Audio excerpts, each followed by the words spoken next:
ദേവാ, ആ ഏട്ടന് 100 ആയുസ. ഞാനിപ്പം മനസ്സിൽ വിചാരിച്ചതേ ഉള്ളൂ. മനസ്സിലായി. പറ്റുമെങ്കിൽ ഔട്ട് ഹൗസിലേക്കുള്ള വഴി അടച്ചേക്കാൻ ഞാനന്ന് പറഞ്ഞതാ. അപ്പോ അത് ധിക്കരിച്ച് അങ്ങോട്ട് ഇറങ്ങുമ്പോ സ്വാഭാവികമായിട്ട് എന്നെ ഓർക്കും. ഇപ്പോഴും അതല്ലേ സംഭവിച്ചത്? ആ കടലിൽ ചുഴിയുണ്ടെന്ന് കരുതി മീൻ പിടിക്കാൻ പോകാതിരിക്കാൻ പറ്റുമോ? എൻ്റെ അക്ഷരങ്ങൾക്ക് വേണ്ടി കുറച്ചു കാലം കൂടി എനിക്ക് അവിടെ പോയേ പറ്റൂ. അതൊക്കെ നിന്റെ ഇഷ്ടം. സൂക്ഷിക്കണമെന്നേ ഞാൻ പറയൂ. നാദറാ,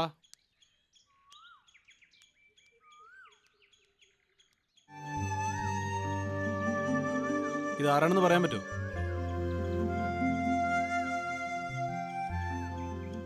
ഏയ്, എന്താ കുട്ടി ഇത്? ഞാൻ ആരാണെന്ന് കരുതിയിട്ടാ ഇതൊക്കെ?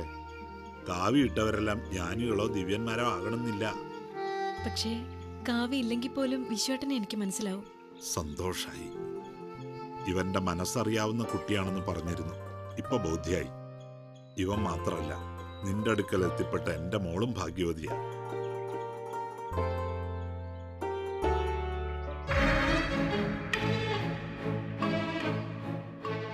നന്നായി വരട്ടെ.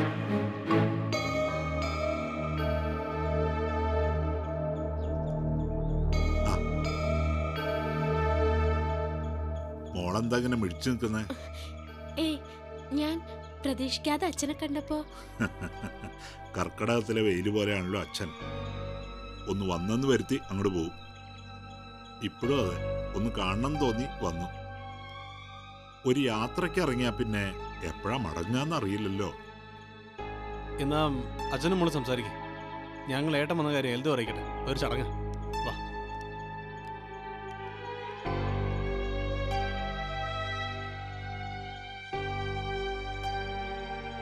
മോള് വരൂ.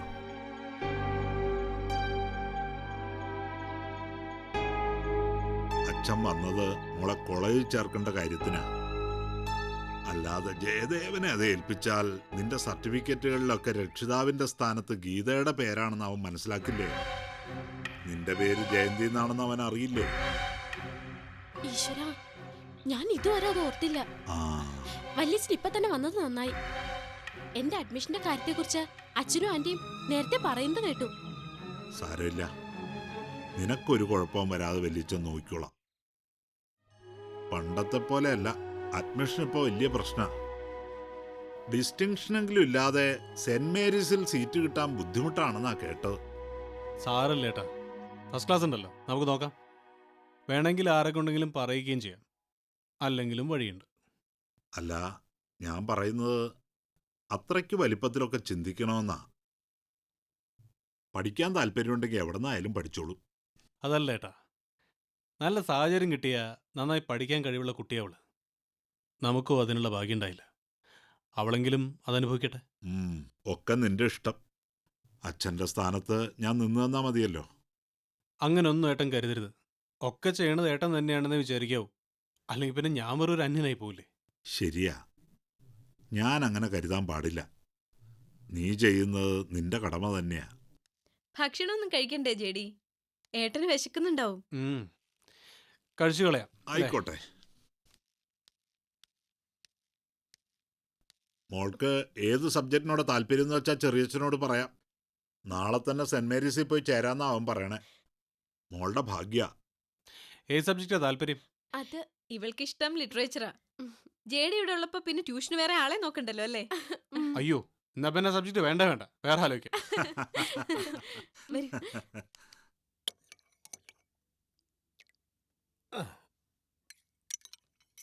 വിശ്വേട്ടം വരും ദിവസം മാത്രം എന്താ എൽദോക്ക് ഇത്ര കൈപുണ്യം? അന്നൊരു ദിവസം കഞ്ഞിയും പയറും. ഇന്നതേ തോരനും സാമ്പാറും അവിയലും തനി നാടൻ. പഴയ കാലം ഓർത്തു പോകുന്ന ഒരു രുചിയല്ലേ ഏട്ടാ? അതെ, എന്തായാലും അസലായിട്ടുണ്ടല്ലോ. വേണ്ട വേണ്ട, അങ്ങനെ മറ്റൊരാൾക്ക് കിട്ടേണ്ട ക്രെഡിറ്റ് ഒന്നും എൽദോയ്ക്ക് വേണ്ട. അതൊക്കെ അങ്ങോട്ടും കൊടുത്തേച്ചാൽ മതി. ആർക്ക് വെക്കോ? അയ്യോ, എനിക്കല്ല, ദേ ഇങ്ങോട്ട്. അച്ഛൻ വന്നത് കണ്ടപ്പോ മോള് കയറി ഉണ്ടാക്കിയതാ ഈ സാമ്പാറും അവിയലും തോരനും ഒക്കെ. ആണോ? എവിടുന്ന് പഠിച്ചു ഇതൊക്കെ? ശരിക്കും എനിക്കിത് വളരെ പരിചിതമായ രുചിയായിട്ട് തോന്നുക. ഇതൊക്കെ എങ്ങനെ പഠിച്ചു? അത് ഞാനിതൊക്കെ അമ്മയുടെ അടുത്തുനിന്ന് പഠിച്ചതാ. അതിന്റെ ഓർമ്മയായിരിക്കും. ഹേയ്, ഏട്ടത്തിയമ്മ ഉണ്ടാക്കിയ വർഷം ഞാൻ അത്രയ്ക്കൊന്നും കഴിച്ചിട്ടില്ല. ഇത്ര ഓർത്തിരിക്കാൻ മാത്രം. അന്നൊക്കെ അമ്മ തന്നെയായിരുന്നു പാചകം, അല്ലേ ഏട്ടാ? അതെ അതെ. എന്നാലും നമ്മുടെ അമ്മയുടെ കൈപുണ്യം പാരമ്പര്യമായിട്ട് ഇവക്ക് കിട്ടാലോ. അതെങ്ങനെ ഏട്ടാ? സ്വഭാവം ശരീരപ്രകൃതിയൊക്കെ കിട്ടുമെന്നല്ലാതെ പരീക്ഷിച്ച് നേരേണ്ട കഴിവുകളൊക്കെ പാരമ്പര്യമായിട്ട് കിട്ടുമോ? മാത്രമല്ല, അമ്മ ഉണ്ടാക്കിയിട്ടുള്ള ഭക്ഷണത്തിൻ്റെ രുചിയല്ല ഇത്. ഞാൻ മറ്റെവിടുന്നോ എവിടാണെന്ന് പ്ലേസ് ചെയ്യാൻ പറ്റുന്നില്ല. അത് ചിലപ്പോ അത്രയ്ക്ക് അടുപ്പമുള്ളവരുടെ കൂടെ ഇരുന്ന് കഴിക്കുന്നോണ്ട് തോന്നാവൂ. എന്റെ അഭിപ്രായത്തിൽ ഈ സാമ്പാറിനും അവിയലിനും ഒക്കെ ലോകത്ത് ആരുണ്ടാക്കിയാലും ഒരേ ടേസ്റ്റ് ആണെന്ന്. അപ്പൊ പിന്നെ ഒരുപാട് കാലത്തിന് ശേഷം അത് കഴിക്കുമ്പം പഴയ കാലമൊക്കെ ഓർമ്മ വന്നില്ലെങ്കിലേ അത്ഭുതമുള്ളൂ. അല്ലാതെ അതൊന്നും ആരുടെയും കൈപുണ്യത്തിന്റെ മുഖമൊന്നുമല്ല. അതെ, എൽദോയുടെ അഭിപ്രായത്തെ ഞാനും പിന്താങ്ങുന്നു. ഒഴുക്കി എന്തുവാ, മീൻകറിയാന്നോ? മീൻകറി ആർക്ക് വേണം? സാമ്പാർ ഒഴുക്കി. അത് ശരി. അപ്പൊ എന്നെ ആർക്കും വേണ്ട അല്ലേ? ആ വേണ്ട. ആ, സാമ്പാറെങ്കിൽ സാമ്പാർ. മനസ്സിന് ഒരു സ്വസ്ഥത ഇല്ലാഞ്ഞിട്ട് പോയതാ ഞാൻ. വിശ്വട്ടിന് അവിടെ എങ്ങാനും കണ്ടാൽ മോളുടെ വിശേഷമൊക്കെ അറിയാലോ എന്ന് ആലോചിച്ചു. അത് പക്ഷേ ഒരല് ചെന്ന് മദ്ദളത്തോട് സങ്കടം പറഞ്ഞതുപോലായി. എന്തു പറ്റി?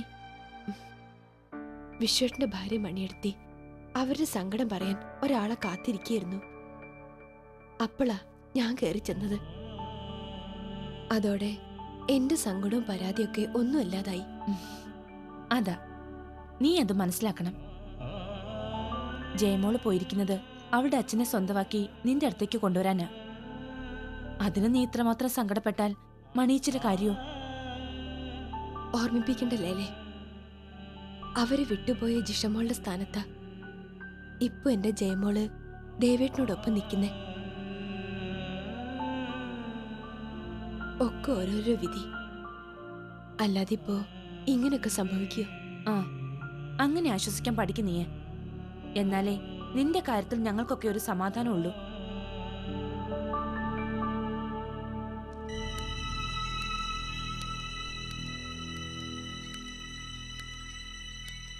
ഇതുപോലെ ആരെങ്കിലുമൊക്കെ മിണ്ടാനും പറയാനും ഉണ്ടെങ്കിൽ കുറച്ചൊരാശ്വാസവും.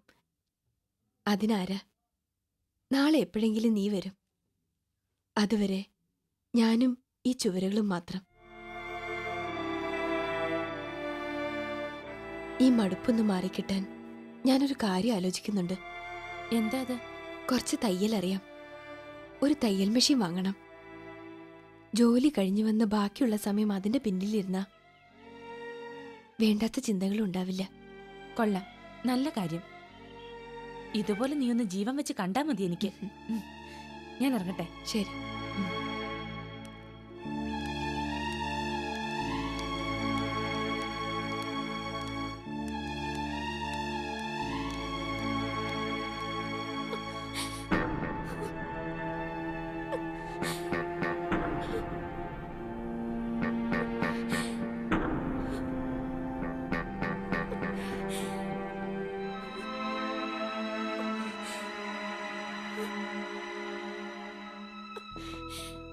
ആദ്യമായിട്ട് കോളേജിൽ പോണ ദിവസം അച്ഛൻ്റെ അമ്മയുടെയും പാദങ്ങളാ തൊട്ട് നമസ്കരിക്കേണ്ടത്, അല്ലാണ്ട് ചെറിയച്ഛൻ്റെ അല്ല.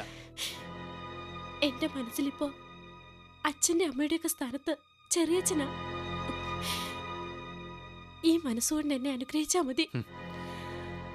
അതെന്നും ഉണ്ടാവും. വിശ്വേട്ടൻ അങ്ങനൊരു സ്ഥാനം ഏൽപ്പിച്ചിട്ടുണ്ട് എന്നെ. എന്നാലും ജന്മം നൽകിയവർക്കുള്ള സ്ഥാനം അറിവും അക്ഷരവും പോലെ എന്നും മനസ്സിലുണ്ടാവണം. ഉണ്ടാവും, എന്നും ഉണ്ടാവും. എന്താ കുട്ടി ഇത്? ആദ്യമായിട്ട് കോളേജിൽ പോകുമ്പോ ഇങ്ങനെയാ?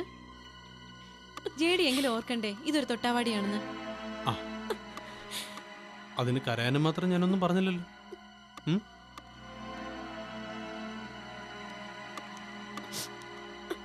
സോറി ആന്റി, സന്തോഷം കൊണ്ടാ. ഇതൊന്നും സ്വപ്നമല്ലല്ലോ എന്നോർത്തുള്ള സന്തോഷം. ചെറിയച്ഛന് വിഷമമായോ? ഹേയ്, ഓട്ടോ വിളിക്കാൻ പോയ എൽദോയെ കണ്ടില്ലല്ലോ. വല്ല ആത്മാവിന്റെയും പിറകെ പോയോ? അല്ലെങ്കിൽ എന്നും ഇവളെ ഓട്ടോയിൽ വിടാന്നുള്ള തീരുമാനം റിസ്ക്കാ ജേഡി. സ്ഥിരമായിട്ട് ഒരാളെ ഏൽപ്പിച്ചാൽ പോലും കൃത്യമായിട്ട് ആള് വരണമെന്നില്ല. പിന്നെന്ത് ചെയ്യും? ഇവരുടെ കോളേജ് ബസ് ഈ റൂട്ടിൽ ഇല്ലെന്നല്ലേ പറഞ്ഞു? നമുക്കൊരു കാറ് വാങ്ങണം, അതേ ഉള്ളു വഴി. പിന്നെ നമുക്കൊന്ന് പുറത്തു പോകണമെങ്കിൽ എന്നും ടാക്സിയെ ഡിപ്പെൻഡ് ചെയ്യണ്ടല്ലോ. നോക്കാം. ആ വന്നല്ലോ. ആ, മതി മതി മതി മതി, ഇവിടെ നിർത്തിക്കോ, ഇവിടെ നിർത്തിക്കോ. സൂണോ, പറഞ്ഞൊക്കെ ഓർമ്മയുണ്ടല്ലോ. ദിവസവും രാവിലെ ഇതേ സമയത്ത് ഇവിടെ വന്ന് കുഞ്ഞിനെ കോളേജിൽ കൊണ്ട് വിടണം. വൈകുന്നേരം കൃത്യമായിട്ട് തിരിച്ചു കൊണ്ടുവരികയും വേണം. നമ്മുടെ സ്വന്തം കൊച്ച പുറകോട്ട് തിരിഞ്ഞു നോക്കാതെ വേണം വണ്ടി ഓടിക്കാൻ, കേട്ടോ.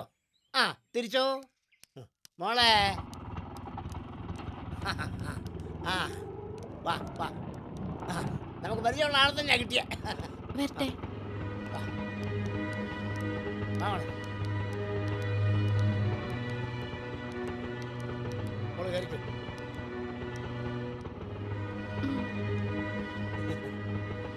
വരട്ടെ. ശരി മോളെ.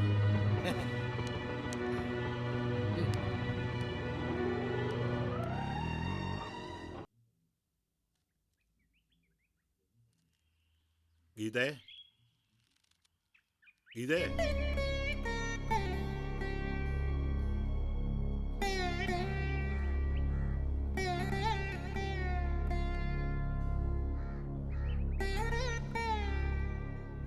അകത്ത് കയറിയിരിക്കും വിശ്വട്ട. ഓ ഇവിടെ ഇരിക്കാം. വല്ലാത്ത ചൂട്. കുടിക്കാൻ എന്തെങ്കിലും എടുക്കട്ടെ? വേണ്ട. വഴിക്ക് വെച്ച് ഹമീദിനെ കണ്ടപ്പോ ഒരു ചായ കുടിച്ചു. നീ എന്താ വല്ലാതിരിക്കുന്നേ? ചെറിയൊരു തലവേദന. ഏതു നേരത്തും വീട്ടിനകത്ത് ഇങ്ങനെ അടച്ചുപൂട്ടിയിരുന്നാൽ തലവേദന വന്നില്ലെങ്കിലേ അത്ഭുതമുള്ളൂ. നീ ഇങ്ങനെ കൊച്ചുകുട്ടികളെ പോലെ തുടങ്ങിയാൽ എങ്ങനെയാ ഗീതേ? കുറച്ചൊരു മനസ്സുറപ്പൊക്കെ വേണ്ടേ?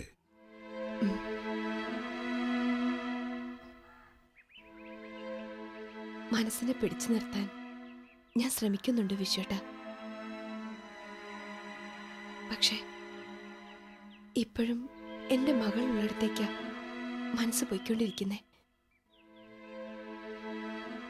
കുറച്ചുകൂടി കഴിഞ്ഞാ ഒക്കെ നേരെയാവുമായിരിക്കും. നേരെ ആവണം. അല്ലാതെ നീ ഇപ്പോഴും ഇവിടെ ഉരുകിയിരിക്കുകയാണെന്ന് അറിഞ്ഞാൽ മോൾക്കത് വിഷമാവും. അവള് കാരണം അമ്മയ്ക്ക് ഈ സങ്കടമെന്ന് കരുതി തിരിച്ചിങ്ങ് പോന്നാൽ ഇതുവരെ ചെയ്തതും സഹിച്ചതും ഒക്കെ വെറുതെ ആവുകയും ചെയ്യും. വിശ്വട്ടൻ പിന്നെ മോളെ ചെന്ന് കണ്ടിരുന്നോ? പിന്നെ കാണാതെ. വെറുമൊരു കടമയൊപ്പിച്ചു പോകുന്നവനല്ല വിശ്വേട്ടന് ഇനിയെങ്കിലും നീ മനസ്സിലാക്കുക. അവിടുത്തെ ഏറ്റവും മികച്ച സെന്റ് മേരീസ് കോളേജിലാ ജയമോളെ ചേർത്തിരിക്കുന്നത്. ആണോ? അതെ. ഒക്കെ മോളുടെ ഭാഗ്യാണെന്ന് കരുതിയാ മതി. വലിയ വലിയ ആൾക്കാരുടെ മക്കൾ മാത്രം പഠിക്കുന്ന കോളേജിൽ തന്നെ ജയമോളെ ചേർക്കണമെന്ന് ജയദേവനായിരുന്നു വാശി. ഇതൊക്കെ സന്തോഷിക്കാൻ വകയുള്ള കാര്യങ്ങളല്ലേ ഗീതേ? സന്തോഷായി വിശ്വട്ട. അച്ഛന്റെ കൈ പിടിച്ച് അവൾ ഉയരട്ടെ.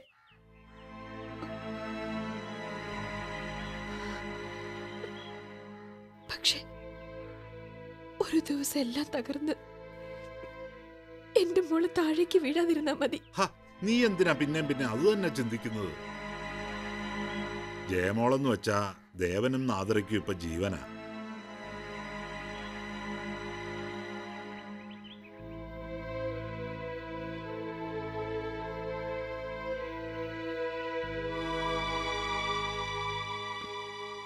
അവളെ നാദരെ വിശ്വട്ടൻ കണ്ടോ?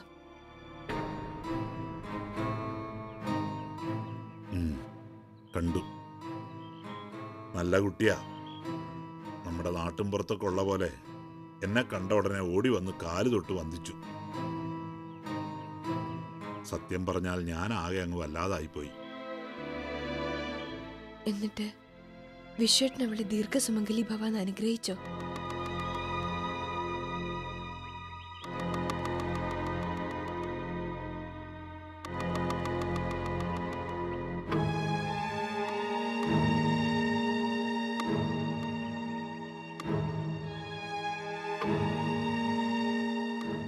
എന്നാൽ ഞാൻ ഇറങ്ങുക. മോളെ കണ്ടതും കോളേജിൽ ചേർന്നതൊക്കെ ഒന്ന് പറയാന്ന് കരുതി ഇറങ്ങിയതാ.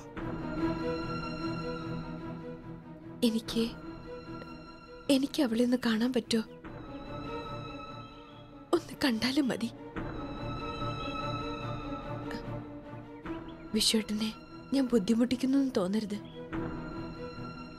ഇല്ല, ഞാൻ നോക്കട്ടെ. പറ്റും.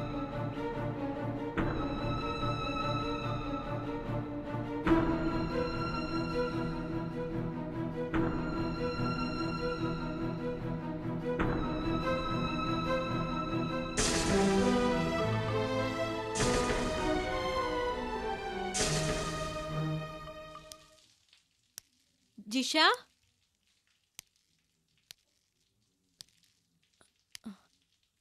കുളിക്കാണോ നീ? അതെ ആന്റി. എന്താ? ഏയ് വെറുതെ. ജേഡി അവിടെ എഴുത്തിന്റെ കൊടും ചൂടിലായതുകൊണ്ട് അങ്ങോട്ട് പ്രവേശനമില്ല. ബോറടിച്ചപ്പോ നിന്നോട് വല്ലോ മിണ്ടിയും പറഞ്ഞു ഇരിക്കാലോ എന്ന് വിചാരിച്ചു. ദാ കഴിഞ്ഞു ആന്റി. ഞാൻ ഇപ്പൊ വരാം. ആന്റി അവിടെ ഇരിക്കേ.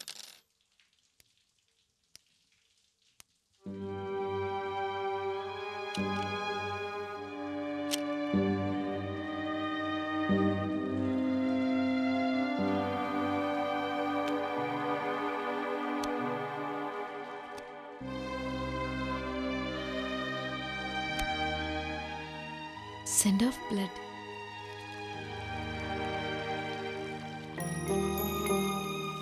ജെഡി,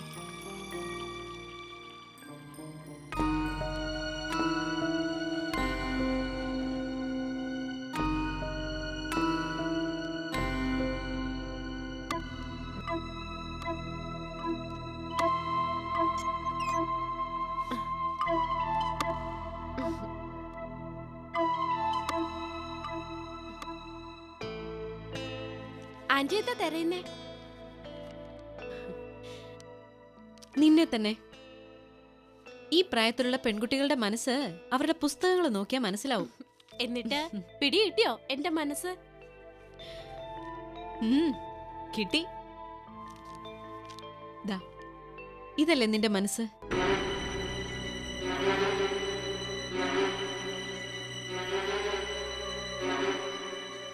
ചെറിയച്ഛനെ അത്രയ്ക്ക് ഇഷ്ടമാണോ നിനക്ക്?